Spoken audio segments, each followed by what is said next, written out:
जी जनाब आली, आपने अक्सर देखा होगा लोग ये बात करते हैं कि अगर आप खुदा न खासा एक ऐसी सिचुएशन में हो, किसी जजीरे में फंस जाएं तो आप क्या करेंगे, सरवाइव कैसे करेंगे। और इसके जो कॉमिक्स बनते थे, जो पहली कहानियाँ होती थी, वो आपको बताती थी कि कुछ हो ना हो इस तरह के आइलैंड, सिक्लूडेड आइलैंड्स पे नारियल का दरख्त आपको ज़रूर मिल जाएगा।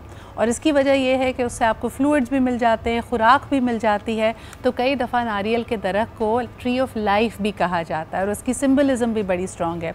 आपको बताते चलें कि कल पूरी दुनिया में कोकोनट डे मनाया जाता है कि नारियल से बनने वाले प्रोडक्ट्स और उसकी जो न्यूट्रिएंट्स हैं वो यकीनन इसको एक सुपर फूड का दर्जा देती है। इससे आपकी हेल्थ भी अच्छी होती है, इससे आपको कई ऐसी चीज़ें मिलती हैं जो आम तौर पे हमारी डाइट का अगर हिस्सा हो, so we can live a really healthy life. मिसाल के तौर पे आपने कई लोगों को सीड ऑयल से कोकोनट ऑयल पे खाने के इस्तेमाल में स्विच ओवर करते हुए देखा होगा। इसके अलावा हम ये देखते हैं कि जब आप इसका इस्तेमाल करते हैं तो यकीनन आपके कोलेस्ट्रॉल लेवल्स कम होते हैं। नारियल सूखा हुआ इस्तेमाल करें, ग्रेटेड इस्तेमाल करें, इसका पानी इस्तेमाल करें, सब में बहुत न्यूट्रिशन है। तो आइए तिब की नज़र से इसको देखते हैं। आगा अब्बास हमारे साथ मौजूद होंगे, उनसे जानेंगे कि क्या क्या बेनिफिट्स हैं नारियल के और मखसूस हेल्थ कंडीशन के क्या फ़वायद हो सकते हैं। तो आइए बात करते हैं। आगा साहब अस्सलाम वालेकुम, thank you so much for making time. नारियल के बेनिफिट्स के बारे में बताइए। कुछ तो मैंने जसारत की कि मैं गुफ्तगू का आगाज़ उसी से करूँ, लेकिन स्पेसिफ़िक जो तिब की नज़र से हमें इसके बेनिफिट्स पता हैं वो बताइए। बिस्मिल्लाहिर्रहमानिर्रहीम। वालेकुम सलाम, बहुत शुक्रिया।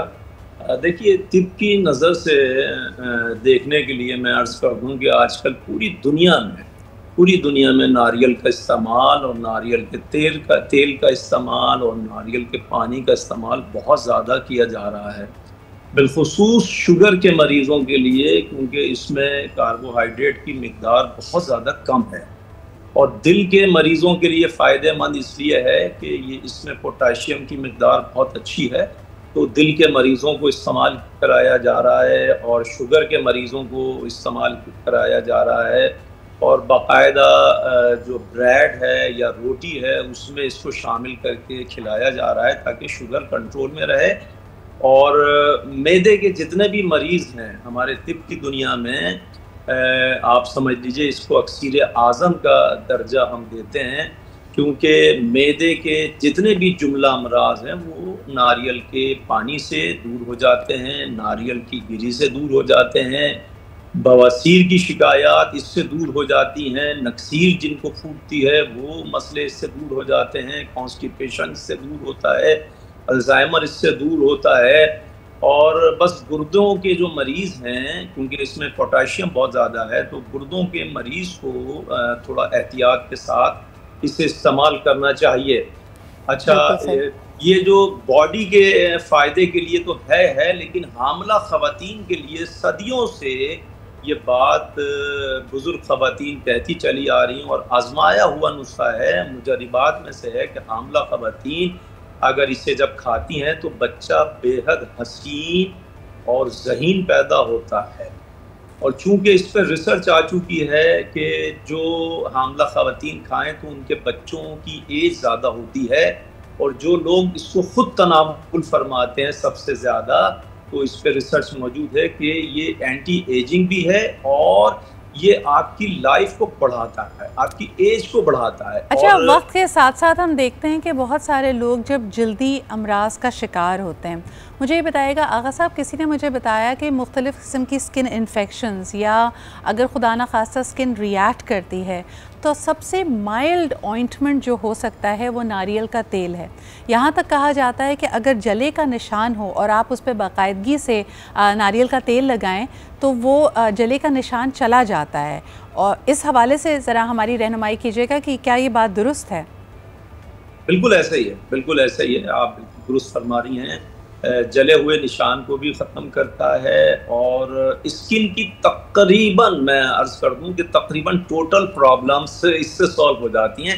मुख्तलिफ़ किस्म के नुस्खा जात में हम हकीम जो हैं इसको इस्तेमाल करते हैं, लेकिन एक बहुत बेहतरीन बात आपके ऑडियंस के लिए मैं अर्ज़ कर दूं, पाकिस्तान की फ़िल्म इंडस्ट्री हो या हमारे पड़ोसी मुल्क की या बहुत सारे हमारे जो इंग्लिश ममालिक हैं उनकी जो फिल्म इंडस्ट्री है, वहाँ की तमाम बहुत बड़े बड़े एक्ट्रेस चाहे वो लेडीज़ हों चाहे जेंट्स, लेडीज़ में ज़्यादा इस्तेमाल इसका है, वो अपने फेस पे लगाती हैं और झुर्रियाँ छाइयाँ सिर्फ इसके लगाने से ख़त्म हो जाती है और एज को ये छुपा देता है। नारियल। अच्छा आगा साहब, मुझे ये बताइएगा कि north and south of the Indian सब कॉन्टिनेंट की अगर बात की जाए, साउथ एशिया की बात की जाए, तो वो दो, ऐसा लगता है the divide is about 2 different oils. यानी नॉर्थ इंडिया की अगर बात की जाए तो उसमें सरसों का तेल बहुत इस्तेमाल किया जाता है, जबकि अगर साउथ ऑफ इंडिया में चले जाएं हम, केरला और मुख्तलिफ और इलाकों में, तमिलनाडु की तरफ अगर देखें तो वहाँ खाने में भी और बालों में लगाने के लिए भी नारियल का तेल इस्तेमाल होता है। मुझे ये बताइएगा, बिलखुसूस पाकिस्तान की अगर मैं बात करूँ, जो हमारा यहाँ का वेदर और क्लाइमेट है, और मुख्तलिफ लोग बालों से रिलेटेड आजकल बड़े परेशान भी हैं कि स्कैल्प में ड्राइनेस हो रही है, बाल बहुत गिर रहे हैं, तो इन दोनों को ज़रा कंपेयर करके बताइए कि कौन सी सिचुएशन में नारियल का तेल ज़्यादा अफादियत वाला होगा और किस सिचुएशन में सरसों का तेल इस्तेमाल करना चाहिए। नारियल का तेल इस्तेमाल कर सकते हैं। एक तो इसमें मिलावट का अंदेशा बड़ा कम है ना, और सरसों के तेल में आपको पता है आजकल बहुत सारी चीज़ें मिला के उसको बड़ा बना दिया जाता है। और सरसों का तेल एक सदियों से मालिश के लिए और बच्चों की मालिश के लिए इस्तेमाल हो रहा है। उसमें लहसुन वहसन जला के ख़वातीन उसको इस्तेमाल कराती हैं। कान के दर्द में सरसों का तेल टपकाया जाता है, ये हमारी रिवायतों में शामिल है। लेकिन जो नारियल का तेल है, इस वक्त जो दुनिया का रुख है वो नारियल के तेल की तरफ है। आपने सही कहा, केरला में, मद्रास में, बेंगलोर में बहुत इस्तेमाल होता है, वहाँ पैदा भी बहुत ज़्यादा होता है। केरला तो आपको पता है पूरी ग्रीनिश है, वहाँ पर पूरी ग्रीन सिटी है केरला, और केरला में ये बहुत मिलता है। बेंगलोर के लोगों को मैंने बहुत इस्तेमाल करते देखा है, मद्रास के लोगों को भी इससे शिफायाब होते देखा है। बहुत सारी बीमारियों में नुस्खे बनाते हैं अपने घरों के अंदर मद्रास के लोग। बिल्कुल सही। आगा साहब, एक और चीज़ की तरफ मैं निशानदेही करूँ, हमारी नानी हमेशा कहा करती थी, जैसे गर्मी के दिनों में या मैदे की, जैसे आपने कहा कि बहुत सारी बीमारियों में कोकोनट इस्तेमाल किया जाता है, तो अक्सर लोग इस मैदे की हरारत की वजह से उनके मुंह में छाले हो जाते हैं, और इन अल्सर्स के लिए भी बेहतरीन समझा जाता है कि पिसा हुआ खोपरा अगर आप एक गिलहरी की तरह उस अल्सर पे रख लें तो आहिस्ता आहिस्ता वो सही हो जाता है। क्या उसकी अफादियत है? कौन सी ऐसी चीज़ है जो इन माउथ अल्सर्स को सही कर देती है?